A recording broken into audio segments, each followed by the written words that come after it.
చేయాలి. అలాగే ముస్లిమ్స్‌లు మహమ్మదీయుల ఇళ్ళలో, తుర్కోల ఇళ్ళలో గూడా, క్రైస్తవుల ఇళ్ళలో గూడా రోగాలొస్తాయి, నొప్పులొస్తాయి, గొడవలైతాయి, కోర్టు కేసులైతాయి, పోలీస్ కేసులైతాయి, సచ్చిపోతారు, అప్పులైతాయి, ఆగమాగమైతరు. మళ్ళా 33 కోట్ల దేవతలుండరు గదా మనకు. ఒక్కరన్నా మన దేవుళ్ళ దగ్గరకొచ్చి ఇంత మొక్కి, ఇంత టెంకాయ కొట్టి, పూజ చేసి, ఏమన్నా అడుక్కునే వాళ్ళు ఎవరన్నా ఉన్నారా? వస్తారా మన దేవుళ్ళ దగ్గరికి ఎవరన్నా? మళ్ళీ దునియల్లేని ఆపదలు నీకే వచ్చెనా? దునియల్లేని కష్టం నీకే వచ్చెనా? దునియల్లేని అప్పులు నీకేనా? లేకపోతే దునియల్లేని పంచాయతీలు నీ కొంపకే వచ్చెనా? పోనీ నీ కొంపకొచ్చిన కంపని తీర్చుకోనీకే నీ ధర్మంలో దేవుళ్ళు గతిలేరా? భవిష్యత్తునే చెప్పినటువంటి బ్రహ్మంగారి కన్నా గొప్పవాడు ఏ ధర్మంలో ఉన్నాడో నాకొచ్చి చూపెట్టండి మీకు దమ్ముంటే.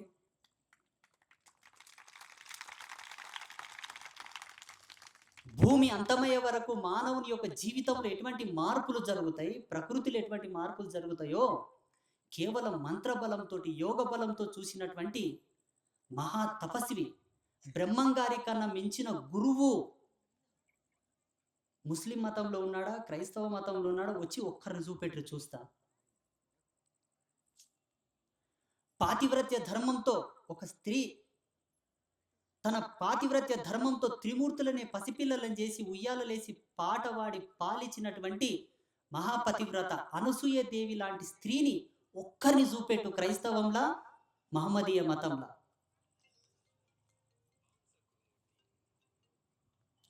ఏముందని పోతారు చెప్పండి? చెప్తారు ఎవరన్నా? ఈ 2 మతాల్లో ఇది గొప్పది ఉంది స్వామి అని ఎవరైనా ఒక్కరొచ్చి చెబుతారు చూస్తా. ఒకవేళ నేనే గనక కళ్ళు తాగి గాని వచ్చినానో, కాడువాడి వచ్చినా గాని అయిపోతు.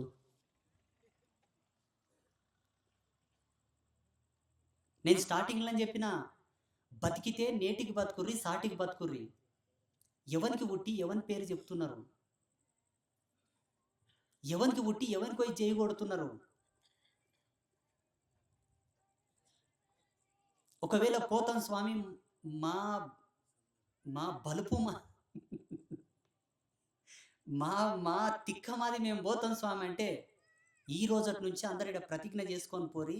ఇంటికి పోయిన తర్వాత ఎవరైనా తుర్కదేవుళ్ళకి పోయి కందుర్లు చేసినా, పీర్ల పండుగకు పోయి పీర్ల పండుగను చేసినా, చర్చిలకు పోయి ప్రార్థనలు చేసి ఆ ప్రేరాయలు పూసుకునేటటువంటి తిక్క మీకుంటే, నా ధర్మానికి ప్రతీక అయినటువంటి ఏ ఆనవాయిలో కూడా నీ కడపల కనిపించకూడదు, నీ పేయి మీద కనిపించకూడదు, నీ వంశంలో కనిపించకూడదు. ఎస్, బాధ్యతగా నా ఋషి తపస్సు చేసి ధారపోశాడు నీకు.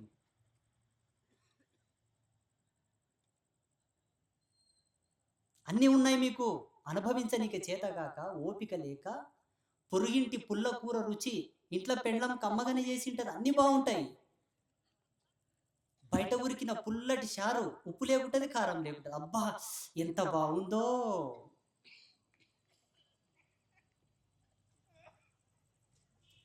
ఈ విషయాలు ఎందుకోసం చెప్తున్నంటే, ఇక్కడ నా ముందు కూర్చున్న వాళ్ళలో ఎందరో పెద్ద మనుషులు ఉన్నారు. మీకన్నా వయసులో చిన్నోన్ని, చిన్నోళ్ళు కూడా ఉన్నారు, చిన్నోళ్ళ కన్నా పెద్దోన్ని. తల్లులకి తండ్రులకు కొడుకుని, అన్నలకి తమ్ముని, తమ్ముళ్ళకి అన్నని, అక్కలకి తమ్ముని, చెల్లెళ్ళకి అన్నని. మీరు అనుకుంటే ఇది 15వ సంవత్సరం. నేను బాల సన్యాస యోగంలో ఉండి సన్యాస దీక్ష తీసుకున్నప్పటి నుంచి ఇప్పటి వరకు 24 గంటలు నేను రిసర్చ్ చేస్తూ ఉంటాను. Research research research, every moment, every step observation. అవును, ఆడవాళ్ళు బొట్టెందుకు పెడతారు? దానివల్ల లాభం ఏముంది? దీని మీద రీసెర్చ్. పెడితే ఎన్ని బొట్లు పెట్టాలి? 2 బొట్లు పెట్టాలనా, 3 బొట్లు పెట్టాలనా, 4 బొట్లు పెట్టాలనా, ముఖం నిండా పెట్టుకోవాలా? ఇదొక రీసెర్చ్.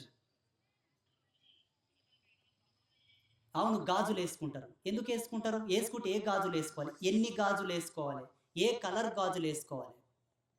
మెట్టెలు పెట్టుకుంటారు. ఎందుకు పెట్టుకుంటారు? పెట్టుకుంటే ఏ మెట్టెలు పెట్టుకోవాలి? సుట్ల మెట్టెలు పెట్టుకోవాలన్నా, రౌండ్గా ఉండే మెట్టెలు పెట్టుకోవాలా? పుస్తెలు వేసుకుంటారు. ఎటువంటి పుస్తెలు వేసుకోవాలి? దాని మీద ఎటువంటి సిత్తరు ఉండాలి, ఎటువంటి రవ్వలు ఉండాలి, మనులు, స్టోన్స్ ఎంత సైజు ఉండాలి? ఇది నా రీసెర్చ్. అవును, సీర కడతారు. ఎన్ని కుచ్చులు పోయాలి, ఎన్ని సింగులు పోయాలి?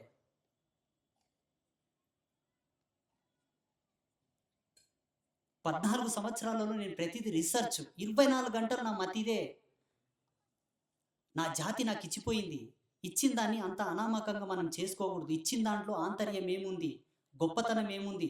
ప్రతీది దాని యొక్క విలువలు తీసుకొని చేస్తే ఆ రుచి వేరు. నేను 14, 15 సంవత్సరాల నుంచి రిసర్చ్ చేస్తున్నా. నాకు ఒక ప్రశ్నకు సమాధానం దొరుకుతలేదు. ఏమి తక్కువైంది సనాతన ధర్మంలో? ఎందుకు పోతున్నారు మసీదుల దగ్గరికి, చర్చిల దగ్గరికి, దర్గాల దగ్గరికి, పీర్ల పండగకి? ఎప్పుడన్నా ఒక్కడుంటే వచ్చి చెప్పండి చూస్తా. నేను చెప్పున్నా, ఎవడు బాధపడకండి, ఎవరు బాధపడకండి. ఏ తండ్రి బాధపడవద్దు, ఏ తల్లి బాధపడవద్దు. నేను ఒక్కటే మాట చెప్తా, బాధపడ్డా నాకు అవసరం లేదు. నేను సన్యాసిని. సన్యాసికి మాన అవమానాలు ఉండవు, మాన మర్యాదలు కూడా ఉండవు. అతీతం, అన్నిటికి అతీతం, అవధులు లేని తత్వమే సన్యాస తత్వం. మీరు బాధపడ్డా నాకు అవసరం లేదు. అన్నీ ఉన్నాయి సనాతన ధర్మంలో. ప్రపంచం ఇంకా మన ఋషులు ఇచ్చినటువంటి ఆధ్యాత్మిక పరిజ్ఞానం, సాంసారిక పరిజ్ఞానం, సామాజిక పరిజ్ఞానానికి ఇచ్చినటువంటి అద్భుతమైన విలువలని ప్రపంచం సంపాదించాలంటే 10,000 సంవత్సరాలైనా సరిపోదు. వాళ్ళకి ఇంకా అవసరం ఉంది. చాలా రిసర్చ్ చేయలే వాళ్ళు, ఇంకా రిసర్చ్ చేయలే వాళ్ళు. మనకు అవసరం లేదు. మన ఋషులు అన్ని ఇచ్చిపోయినరు. మనకు గర్వపడాలి, కాపాడుకోవాలి వీటన్నిటిని. ఇన్ని ఉన్నంగా కూడా మనం ఎందుకు పోతున్నామంటే, ఒకటి, పెయ్యి బలిసిపోతుంటాం. ఏమనుకోకండి, ముందే చెప్పిన బాధపడకురని. కడుపు మండి అంటున్న ఈ మాట, కడుపు మండి.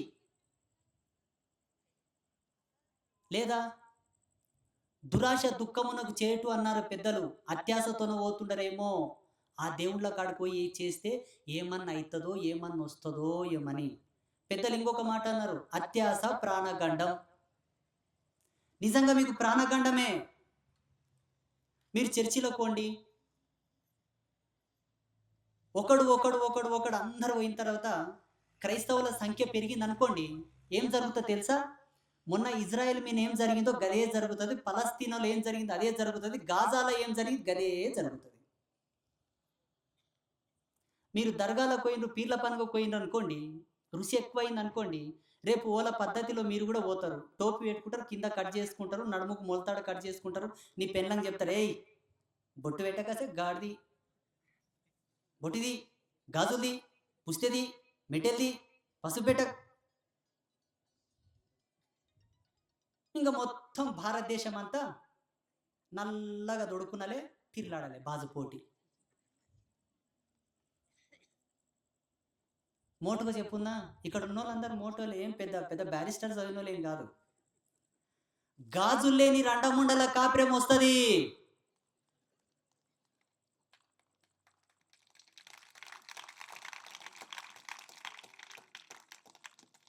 కావాలేమమ్మా రండముండల కాపురము? ఏమన్నారేమ్మా? మీరు ఆడోళ్ళా? వాళ్ళు చెప్పలే, చెప్పురే. చూడండి, నా ఉద్దేశం ప్రకారంగా ఒక స్త్రీ పుట్టినప్పటి నుంచి సచ్చి మట్టిలో కలిసేంత వరకు అఖండ సౌభాగ్యవతి వలె రావాలే, పోవాలి. ఆమె మహాలక్ష్మి, ఆమె ఒక దుర్గా, ఒక కాళి, ఒక భవానీ.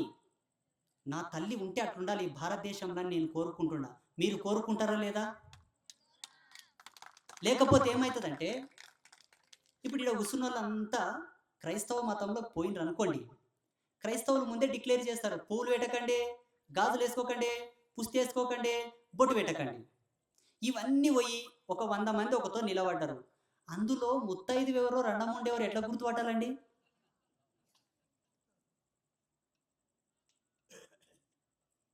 మన పెద్దలు మనకు పర్ఫెక్ట్ ఐడెంటిఫికేషన్ ఇచ్చిపోయినరు, ఎవరు ఎలా ఉండాలని చెప్పేసి. ఎందుకు ఇన్ని ఉన్నాగా కూడా ఎందుకు మీకు ఈ ఆరాటం, ఈ పోకడ? ఒకవేళ జగతిలో లేని కష్టాలు మీకే వచ్చినవేమో, ఏం పాడో కంపకు మంట పెట్ట, అందుకే కానీ పోతారేమో. పోయి ఆ పీర్ల పైన అక్కడ పోయి ఊగి ఊగి కందులు చేసుకోం, యాటాలు చేసుకోం, ఇదంతా కంప సంత. ఒక్క మాటకు సమాధానం చెప్పండి. హరిశ్చంద్ర మహారాజు కన్నా సత్యమంతుడు ఎవరన్నా ఉన్నారా ఈ ప్రపంచంలో? శ్రీరామచంద్రుని కన్నా సత్యమంతులు ఎవరన్నా ఉన్నారా? సీతా సాధ్వి కన్నా పతివ్రతలు ఎవరన్నా ఉన్నారా? ఎల్లమ్మ తల్లి కన్నా పతివ్రతలు ఎవరన్నా ఉన్నారా? ఉంటే చేతులు లేపండి చూస్తా. మళ్ళా వాళ్ళు కష్టాల పాలయ్యలేరా? హరిశ్చంద్ర మహారాజు కష్టాల పాలయ్యలేడా? రాముడు కష్టాల పాలయ్యలేడా? పంచపాండవులు కష్టాల పాలయ్యలేరా? ఎల్లమ్మ తల్లి కష్టాల పాలయ్యలేదా? మళ్ళీ వాళ్ళు కూడా ఏమైనా ధర్మం మారిపోయిండ్రా? వేరే దేవుళ్ళ కాడ పోయి ఏమైనా పిచ్చి శాస్త్ర చేసిండ్రా? ఓలకు రాంది మీకేమొచ్చింది? ఏమొచ్చింది? హే, ఈరోజు మా అన్న 5 ఆటల కందులు చేస్తుండ్ర రే పరి. ఏ, మా అన్న పీర్ల పండుగకు 10 ఆటలు కోస్తాడు రే పరి. మీరు పోయి ఆడ తినొస్తున్నది కూడు కాదు. మీరు పోయి ఆడ తింటున్నది కూడు కాదు. నా నోటితో అనరాదు ఇంకా, బాగోదు. ఎందుకో తెలుసా? మీరు ఆడ పోయి పూజలు చేయాలంటే కొన్ని అథారిటికల్ మూమెంట్స్ ఉన్నాయి. శరీర ధర్మంతో ఉండే స్వాతంత్రమైన హక్కులు ఏంటి? మోగోనికి నడుముకు మొలతాడు ఉండకూడదు, నష్టన బొట్టు ఉండకూడదు. ఆడపిల్లకు మెల్ల పుస్తే ఉండకూడదు, మెట్టెలు ఉండకూడదు, నష్టన బొట్టు ఉండకూడదు, పూలు ఉండకూడదు, గాజులు మొత్తం బలగొట్టుకోవాలి. వాళ్ళ వేషధారణతోనే వాళ్ళ దేవుళ్ళకు పూజలు చేయాలి. అలంకారం ఏమో మాది, ఆచారం ఏమో ఓళ్ళది. సొమ్ము ఒకటిది, సోకొకటిది.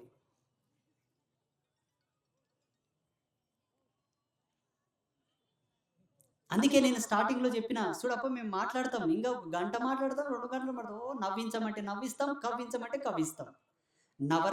నవరస భరితము మా మాటలు.